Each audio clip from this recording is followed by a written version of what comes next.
Halo semuanya, kali ini kita akan kembali bahas yang namanya pola desain perangkat lunak. Nah, di sini kita akan fokus ke yang namanya comment pattern. Apa sih comment pattern? Ini adalah desain pattern yang behavioral, artinya mengubah tingkah laku, ya. Kenapa dia mengubah tingkah laku? Karena dia mengubah yang namanya request, ya. Request menjadi objek. Jadi kita kan biasanya request dengan cara memanggil metode, ya. Nah, di sini kita memanggilnya metode, tapi dengan parameternya sebuah objek.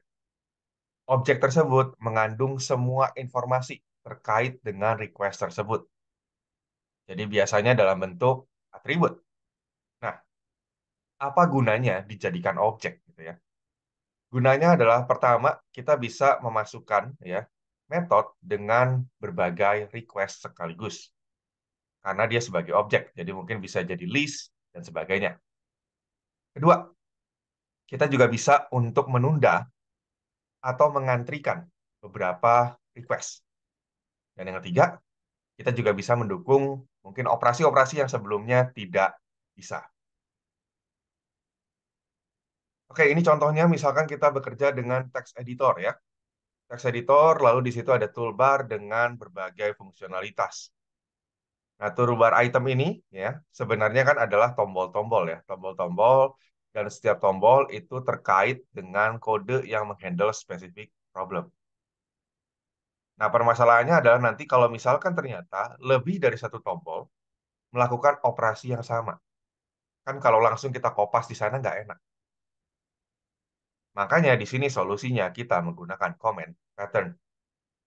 Jadi comment pattern ini memisahkan GUI ya dengan bisnis logiknya. Jadi GUI tampilannya ya tidak boleh mengirimkan request secara langsung ke bisnis logiknya. Tapi dia akan mengekstrak semua request detail ke sebuah objek comment. Nah, objek comment itu punya sebuah metode yang bisa menjalankan request-nya jika diperlukan. Nah, comment objek ini akan berperan sebagai penengah ya, penengah antara GUI dengan bisnis logic. Nah, di sini GUI tidak perlu tahu gitu ya, apa bisnis logic yang akan diterima oleh request-nya dan bagaimana itu bisa diproses. Jadi dia cuma tahu pokoknya oke, tombol ini dikirim, udah kita langsung kirim uh, comment objeknya, udah. Bisnis logiknya kita nggak perlu peduli, nanti akan diatur secara otomatis gitu oleh si comment objek ini. Jadi comment objek ini akan menjalankan metodenya dan metode tersebut akan terkait dengan bisnis logiknya. Nah, ini strukturnya kurang lebih gitu ya. Jadi kita punya klien ya. Yang pertama, klien ini punya invoker. Invoker ini yang menyatakan untuk menjalankan comment ya. Jadi dia kayak tadi kelasnya adalah kelas-kelas GUI gitu ya. Lalu setelah itu ada beberapa comment. Comment ini biar gampang biasanya kita punya sebuah interface lalu nanti bisa diturunkan atau diimplement.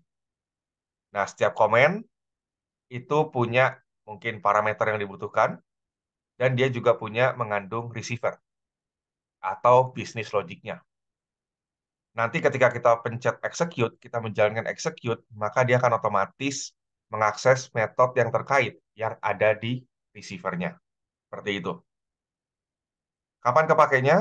Pertama, kalau kita ingin menggunakan objek, ya, atau kita ingin menambahkan objek dengan operasi. Lalu yang berikutnya lagi, ketika kita pengen mengantrikan operasi, menjadwalkan eksekusinya, atau mungkin pengen mengeksekusinya secara terpisah. Dan berikutnya juga gunakan kalau misalnya kita pengen mengimplementasikan operasi yang reversible. Jadi bisa dibulak-balik. Karena kan itu jadi kumpulan objek, gampang dong. Berarti kan untuk pindah ke objek yang sebelumnya dan yang sesudahnya. Kelebihan dan kekurangannya, kelebihannya adalah single responsibility principle. Jadi kelas-kelas yang menjalankan operasi terpisah dengan kelas yang melakukan operasi. Jadi yang nyuruh sama yang melakukan itu beda. Terus berikutnya open close principle, kita bisa mengenalkan komen-komen baru tanpa mengubah kode karena kita tinggal bikin objek baru aja. Bisa mengimplementasikan undo redo, ya tadi ya, karena pakai list objek berarti bisa ke depan, bisa ke belakang. Bisa juga mengimplementasikan eksekusi yang tertunda untuk operasi. Lalu bisa juga untuk menciptakan operasi yang kompleks dari kumpulan-kumpulan yang simple. Kelemahannya tentu saja sama seperti pola desain yang lain, yaitu kodenya menjadi lebih kompleks. Karena apa? Karena kita menambahkan sebuah layer antara pengirim dan penerima.